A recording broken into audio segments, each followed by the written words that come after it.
El Dios pródigo.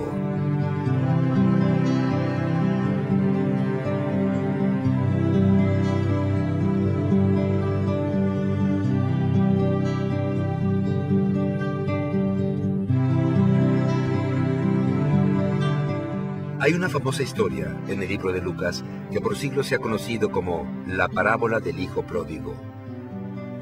Es la historia de un hijo que toma la herencia de su padre, la gasta toda y luego vuelve con un padre perdonador. Pero es un grave error pensar que es la historia de solo un hijo. De hecho, es la historia de dos hijos, la historia de un hermano menor y uno mayor. Debemos compararlos y contrastarlos. Si no los comparamos y contrastamos, nos perdemos el mensaje radical que Jesús nos quería dejar. Esta parábola mina los paradigmas existentes, las categorías existentes que tenemos para entender nuestra relación con Dios. Y hay otra cosa muy interesante sobre la historia. Durante mucho tiempo ha habido una fórmula simple de 3 actos para contar una historia. Conforme se construye la historia, se comienza con información anterior y fundamento. Luego se introduce el problema o conflicto y finalmente está la solución.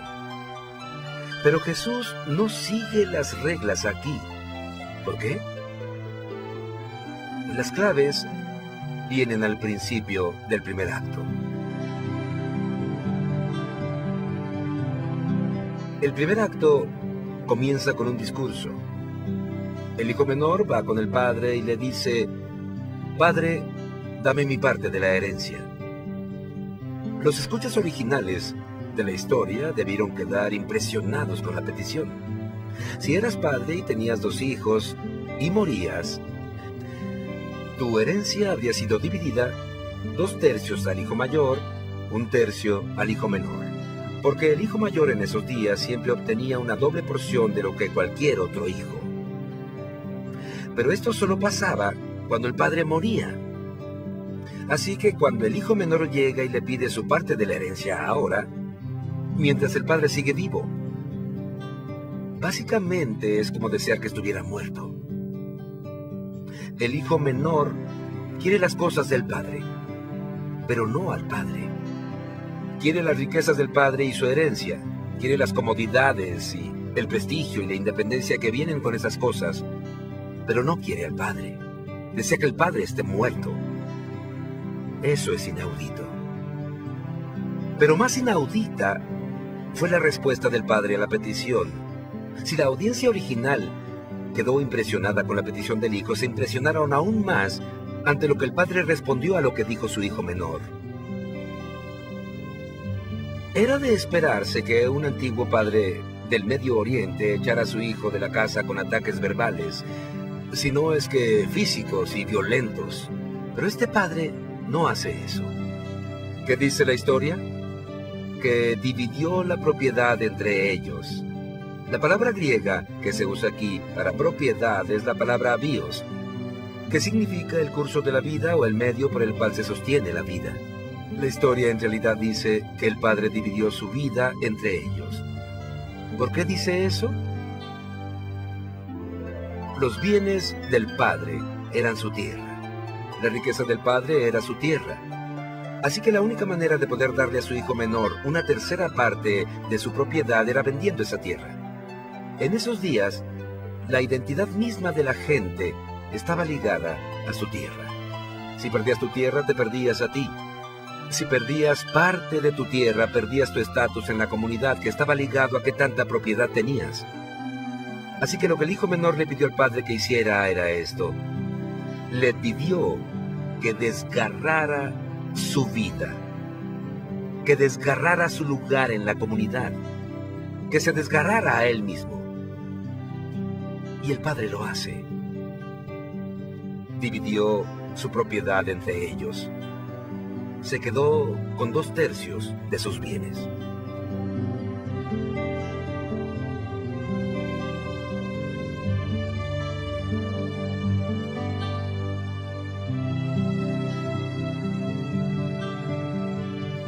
El hijo toma su porción y se va.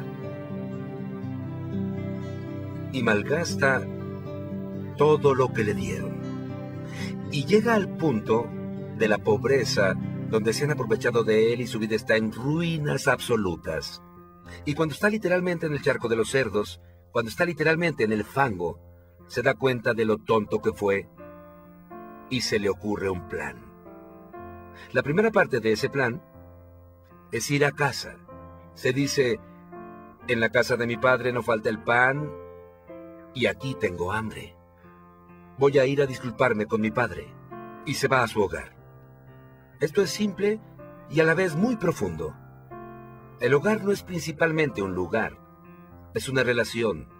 Es donde perteneces. Es donde te aceptan.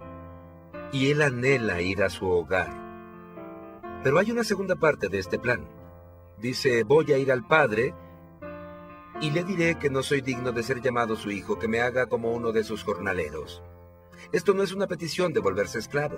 Los esclavos trabajaban en la propiedad, ellos vivían en la propiedad. Los jornaleros vivían en la ciudad y tenían un salario. Lo que intenta decir con esto es que quiere retribuir al padre. Sabe que no puede volver a una comunidad cuyos valores morales ha violado con una simple disculpa. Tenía que restituir. Así que irá con su padre y dirá, padre, no quiero ser restablecido como hijo. No quiero el estatus de un hijo. No lo merezco, no lo valgo. Quiero ganarme mi regreso. Hazme como uno de tus jornaleros. Quiero retribuirte. Ese es el plan.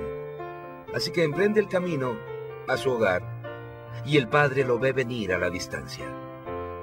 Ahora, si tú eres padre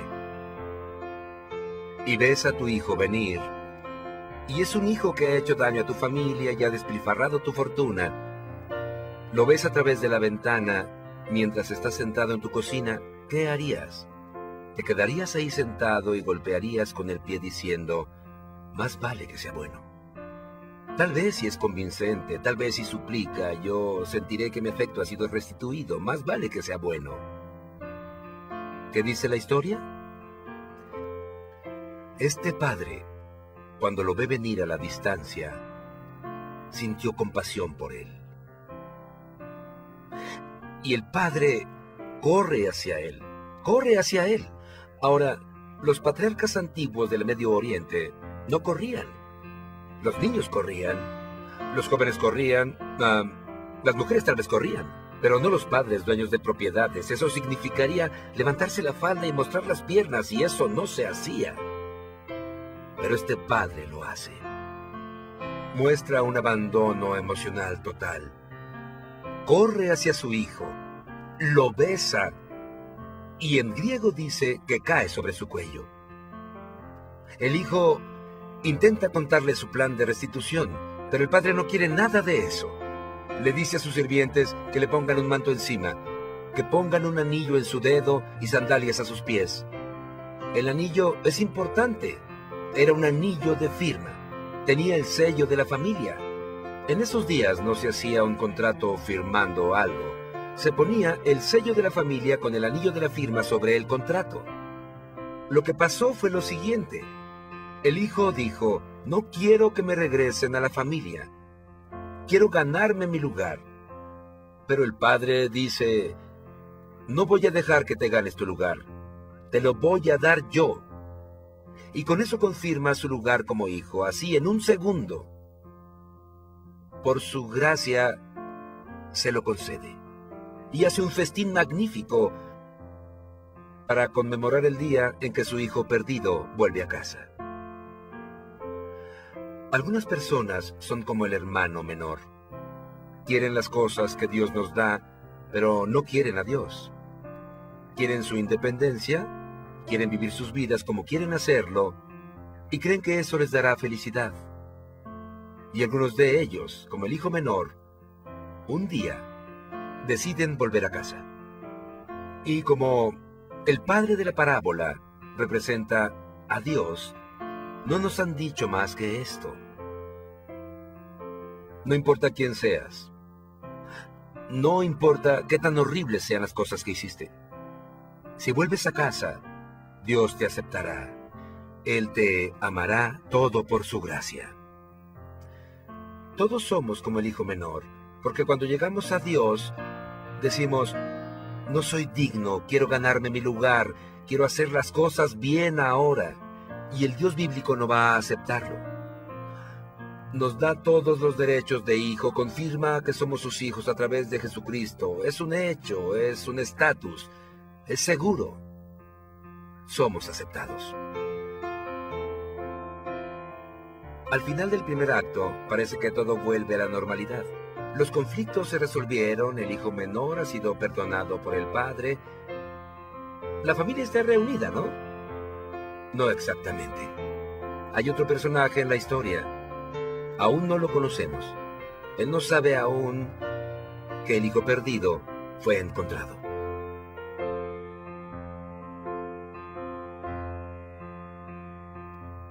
Casi siempre, cuando las personas piensan en la historia, se enfocan en el primer acto.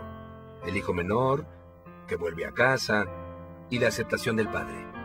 Y como resultado, casi todo mundo cree que la historia es sentimental. Imaginamos a la audiencia original oyendo esta maravillosa historia de perdón y sus ojos inundados de lágrimas. Pero si vemos el contexto, si vemos a las personas a las que les hablaba Jesús, si vemos los propósitos de Jesús al contar esta parábola, te das cuenta que la audiencia original no se estaba secando las lágrimas. Estaban petrificados. Se sentían ofendidos.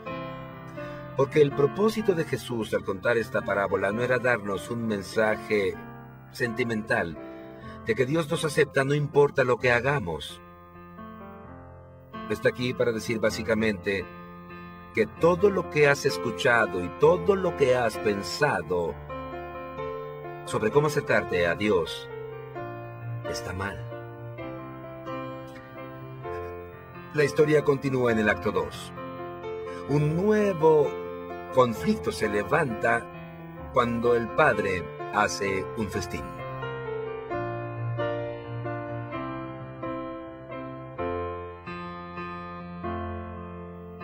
Jesús continúa, el hermano mayor está en el campo, y cuando se acerca a la casa, escucha música y ve baile. Así que llama a un sirviente y le pregunta qué sucede. Y el sirviente le contesta, tu hermano volvió, y tu padre ha matado al becerro engordado, porque volvió a salvo. Pero el hermano mayor estaba furioso. Estaba tan enojado que se negó a unirse al festín. Era su turno de sacudir la integridad de la familia. Decía al no entrar, no soy parte de esta familia, soy el heredero y no voy a estar en la misma familia donde está él.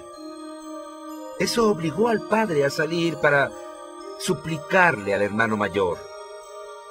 Pero no quiso entrar. Es áspero con el padre. Le dice, mira. No lo llama padre, le dice, mira. Todos estos años he sido bueno. Nunca te he desobedecido y cuando ese hijo tuyo, que despilfarró tu propiedad, vuelve, matas al becerro engordado para él. No voy a entrar. Noten que no lo llama mi hermano. Ni siquiera dice tu hijo. Le dice ese hijo tuyo. No acepta estar en la misma familia con él. El hermano mayor está furioso, pero está particularmente molesto por el costo. En esos días, las personas no comían carne a diario. No lo hacían porque era muy costosa, era un manjar delicado. Pero el manjar más delicado de todos era el becerro engordado. Y no es algo que harías ni siquiera para una fiesta privada. Así que cuando el padre mata al becerro engordado, sabemos que toda la ciudad asistiría a ese festín. Pero el hermano mayor está tan furioso que no entrará. No necesitas un doctorado en psicología, si eres el hermano mayor, para darte cuenta que este día era el día más grandioso en la vida del padre. De hecho, al matar al becerro engordado e invitar a toda la ciudad al festín, el padre muestra que es el día más grandioso de su vida. Todos pueden verlo. El hermano mayor seguramente lo ve, pero no le importa, no le interesa. Lo único que ve es que el padre está usando su herencia en una forma que él no aprueba. Entonces, ¿qué le importa a ese hermano mayor? ¿Qué es lo importante para él? Le importan las cosas del padre. Pero no le importa en realidad el padre, le importan los bienes, le importa el costo de todo esto, el becerro engordado, y piensa, ¿por qué no pudo usar una cabra? Le importan las cosas del padre, pero no le importa el corazón del padre. Verás, cuando el padre fue a hablar con el hijo mayor, le dice, hijo mío, siempre estás conmigo y todo lo que tengo es tuyo, y esa es la verdad literal. Porque cuando el padre dividió la herencia, el hijo menor tomó su parte y se la terminó. Y cada una de las cosas que ahora tiene el padre, las heredará el hermano mayor. Es el único heredero, todo es suyo. Y lo único que puede ver es que su herencia disminuye por el regreso de su hermano menor. Está furioso y está humillando al padre en el día más grandioso de su vida. Hace que el pobre padre salga de su gran festín, discute con él. Pero ¿cómo le responde el padre? De nuevo, responde con ternura y dice, hijo mío, quiero que vayas al festín. Y así, estamos al borde de nuestros asientos.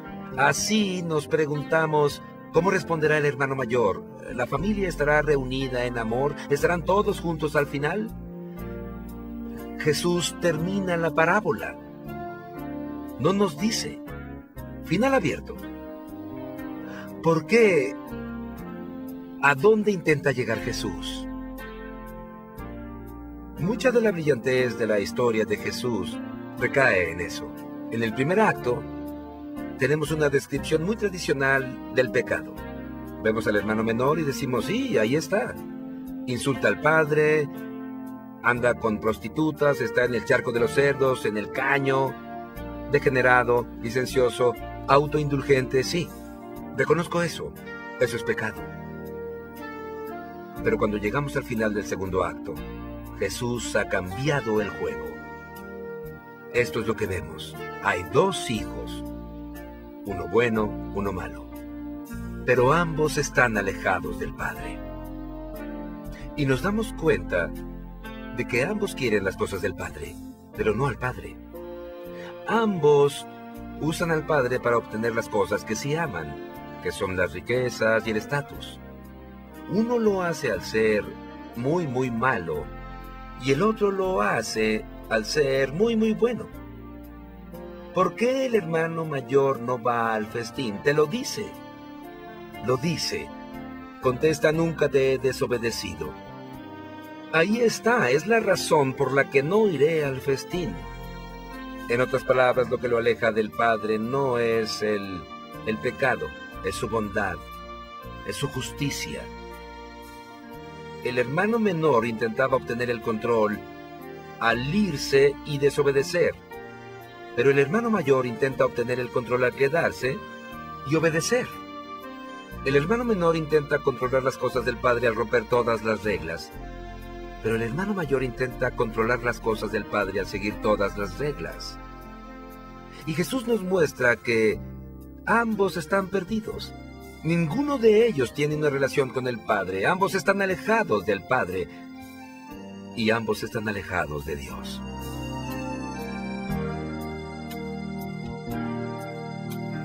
Hay dos tipos de perdición. Por eso Jesús puso al hermano mayor en la parábola. Puedes alejarte de Dios a través de la moralidad y la religión, como puedes alejarte a través de la inmoralidad y la falta de religión. Hay muchas personas, hay muchos cristianos con un corazón como el del hermano mayor. Si dentro de tu corazón dices, lo intento con todo, intento ser obediente, voy a la iglesia, oro, intento servir a Jesús, entonces Dios, debes contestar mis oraciones, darme una vida relativamente buena y llevarme al cielo cuando muera. Si ese es el lenguaje de tu corazón, Entonces Jesús es tu modelo, Jesús es tu ejemplo, Jesús es tu jefe, pero no es tu Salvador. Quieres ser tu propio Salvador, y toda tu moralidad y toda tu religión solo es una forma de hacer que Dios te dé las cosas que en verdad quieres, y no quieres a Dios por Él. Los hermanos mayores obedecen para obtener cosas de Dios, y si no reciben esas cosas se molestan mucho. Pero los cristianos que creen en el Evangelio obedecen a Dios solo para recibir a Dios, para parecerse a Él y amarlo y conocerlo y deleitarse en Él. Lo más sorprendente de esta parábola es la forma en que termina. El hermano menor se va, se arrepiente, vuelve, se humilla y va al festín y es salvo. Pero el hermano mayor, el hombre bueno, el hombre que ha cumplido con todas las reglas morales, está perdido, hasta donde sabemos. Y los escuchas de Jesús saben exactamente lo que les quiere decir. Y es un giro completo a todo lo que les han enseñado, a todo en lo que creen.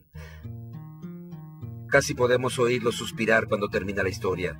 El amante de las prostitutas es salvo y el hombre de rectitud moral está perdido. Muchos pensamos que Dios quiere gente buena, pero Jesús nos muestra que Dios quiere gente nueva. Nos gusta pensar que los buenos son salvos y los malos están perdidos, pero Jesús nos muestra que ambos están perdidos porque aunque se vean diferentes en la superficie, en el interior son iguales. Pensamos que la forma de ser salvo es arrepentirse de los pecados, pero Jesús nos muestra que también tienes que arrepentirte de la razón por la que hiciste algo bueno. De pronto, nos damos cuenta de quiénes son en realidad los dos hijos de la parábola. Recuerda el contexto, había dos tipos de personas alrededor de Jesús cuando contó la parábola: los recaudadores y los pecadores, los fariseos y los maestros de la ley.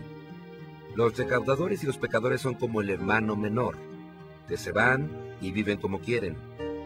Los fariseos y los líderes religiosos son como el hermano mayor. Ellos se quedan en casa, obedecen, son muy buenos.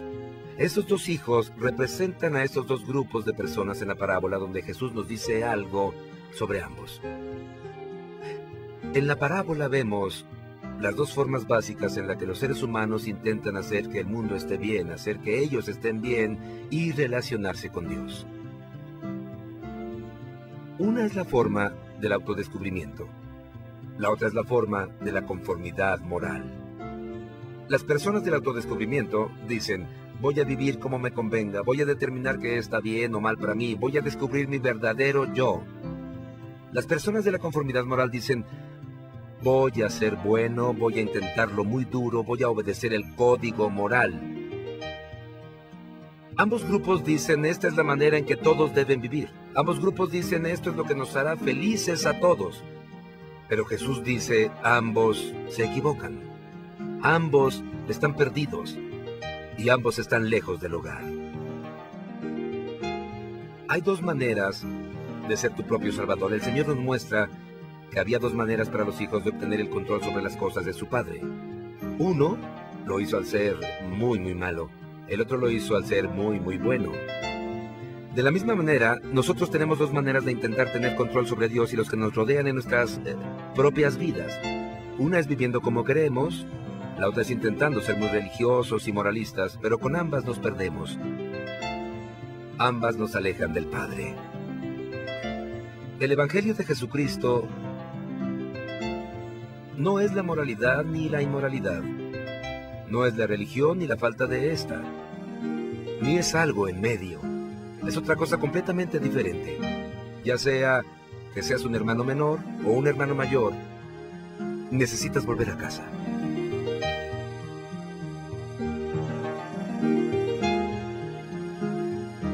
Jesús termina la historia sin un desenlace. La parábola termina sin que descubramos cuál es la decisión final del hermano mayor. No sabemos qué pasa con esta familia. ¿Por qué un narrador de historias tan bueno como Jesús la dejaría sin conclusión?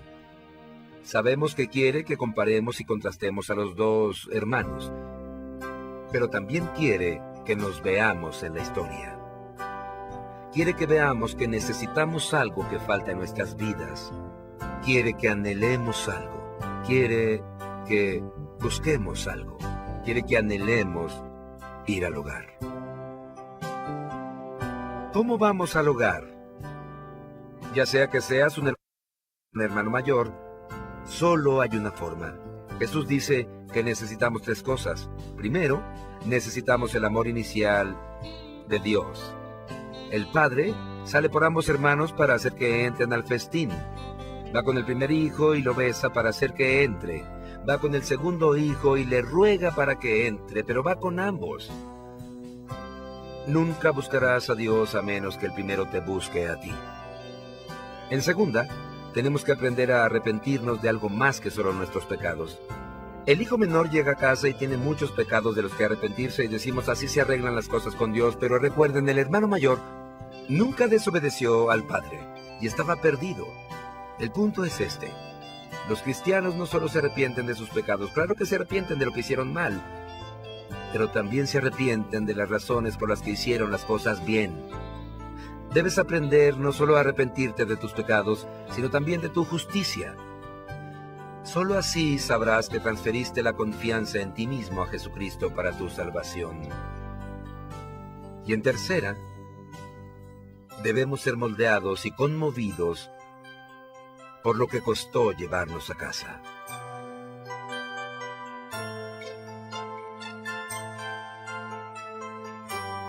Al principio de Lucas 15, estaban los recolectores de impuestos como el hermano menor, pecadores, y los fariseos del tipo religioso del hermano mayor, alrededor de Jesús.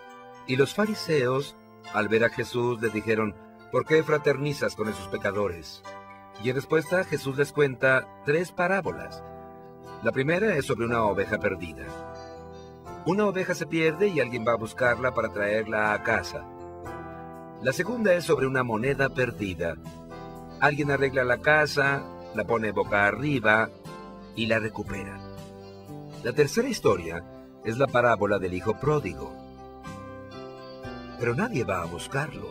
Nadie va a encontrarlo para traerlo a casa. Es sorprendente. ¿Por qué? Creo que Jesús hace eso deliberadamente para obligarnos a hacernos la pregunta, ¿quién debió haber ido? Y todos en esa cultura hubieran sabido la respuesta. Era el trabajo del hermano mayor. El hermano mayor heredaba la mayor parte de la propiedad. ¿Por qué? Para poder mantener a la familia junta, para mantener la propiedad unida. Era su trabajo hacer que la familia fuera una familia. En la historia, un buen hermano mayor debió haber ido al padre y decirle, Padre, mi hermano menor se fue y ahora su vida está en ruinas, pero lo iré a buscar, lo encontraré y lo traeré a casa. Aunque me cueste mucho, incluso al costo máximo para mí, y esa es la clave. Cuando el padre dividió la propiedad entre ellos, el hermano menor obtuvo su parte y se fue. Y eso significa que todo lo que el padre tiene será heredado por el hermano mayor. En cierto sentido, todos los mantos, todos los anillos, todos los becerros engordados son del hermano mayor. Cuando el padre devuelve al hermano menor a la familia, solo puede hacerlo a costa del hermano mayor. No es gratis, alguien tiene que pagar. Claro, para el hermano menor, la restauración fue gratuita, fue de gracia. Pero para el hermano mayor, fue inmensamente costoso. Le costó mucho. Nosotros, la raza humana en general, necesitamos un verdadero hermano mayor. Dios no puede devolvernos a la familia, adoptarnos, aceptarnos, vestirnos, salvo a expensas del hermano mayor verdadero. Y el hijo menor de la historia, por desgracia, tiene a un fariseo de hermano mayor. Pero nosotros no. Para nosotros, hay un verdadero hermano mayor.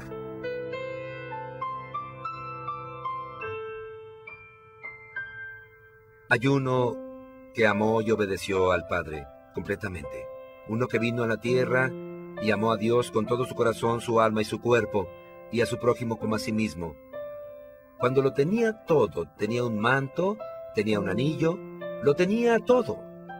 Pero al final de su vida, ¿qué vemos? ¿No le dan un manto real? ¿Lo desnudan? ¿No le dan un becerro engordado? ¿Le dan vinagre? ¿No le dan un anillo del honor? Le dan una corona de espinas. Y ese verdadero hermano mayor viene a nosotros y nos dice, lo hice todo por ti. No podían vestirte a menos que me desnudaran. No podían darte el manto y el anillo a menos que yo los perdiera. Me gané todo eso, son míos. Pero por mi voluntad te los doy a ti.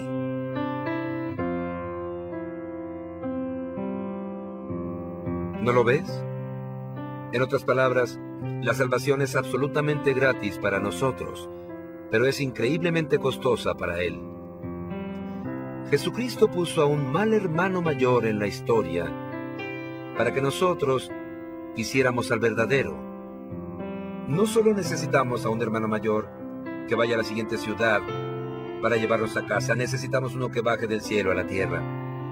No solo necesitamos un hermano mayor que nos regrese a la familia de Dios a su propio costo, necesitamos uno que esté dispuesto a hacerlo a costo de su vida. En la cruz, Jesús pagó la muerte que en el fondo sabemos que merecíamos. En la cruz pagó por las cosas que hicimos mal y nuestra supuesta justicia para que pudiéramos ir al hogar. Nos llevó a casa, a un costo infinito para Él mismo. ¿Ya estás conmovido y convencido por lo que tu verdadero hermano mayor hizo para llevarte al hogar?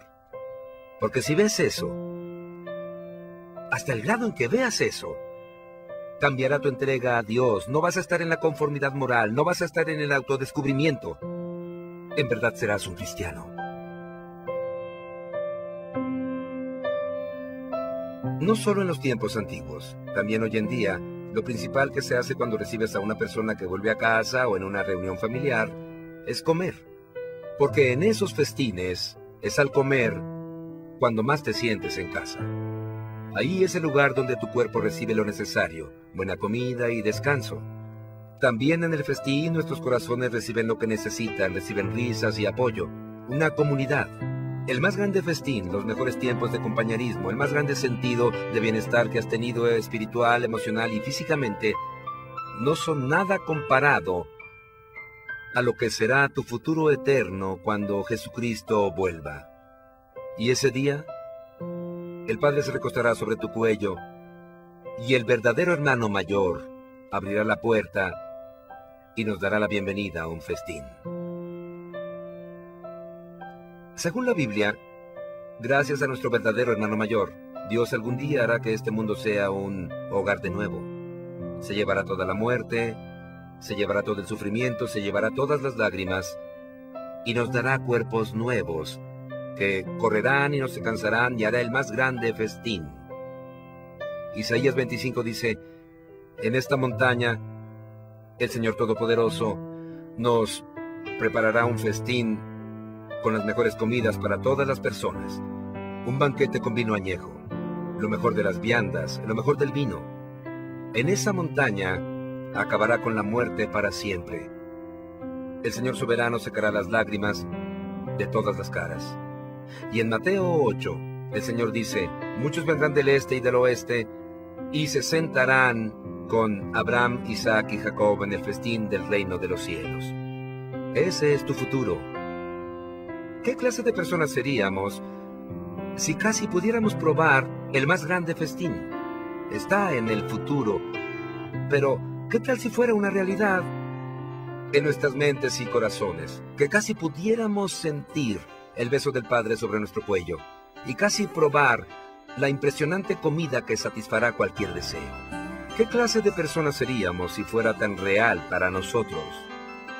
En primera tendríamos una gran confianza no nos sentiríamos ansiosos sobre nada.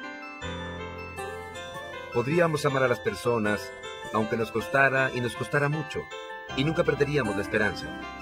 Aunque perdiéramos riquezas o una relación o nos criticaran, porque tenemos un festín de bienvenida esperándonos. ¿En qué encontrarías verdaderamente tu seguridad y significado? ¿Qué estás buscando para que satisfaga las profundas necesidades de tu corazón de amor y valía? ¿Es tu familia? ¿Eso es lo más importante? ¿Es tu carrera? ¿Es lo más importante?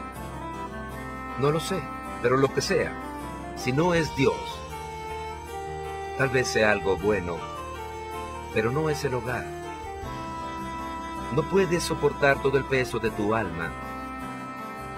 Y si te piden que hagas eso, siempre andarás por ahí, siempre viajarás y nunca estarás en tu hogar. ¿Por qué la historia queda así, sin terminar? Jesús quiere que lo escuchemos, ya sea que seamos del tipo del hermano menor o del hermano mayor. Nos está llamando. Es un teatro participativo. Estamos en la parábola. Así que vuelve al hogar. Si eres el hermano menor o el hermano mayor, vuelve al hogar. Es el lugar para el que fuiste creado, la persona que fuiste creada. Hay un verdadero hermano mayor y él te invita a ir a tu hogar.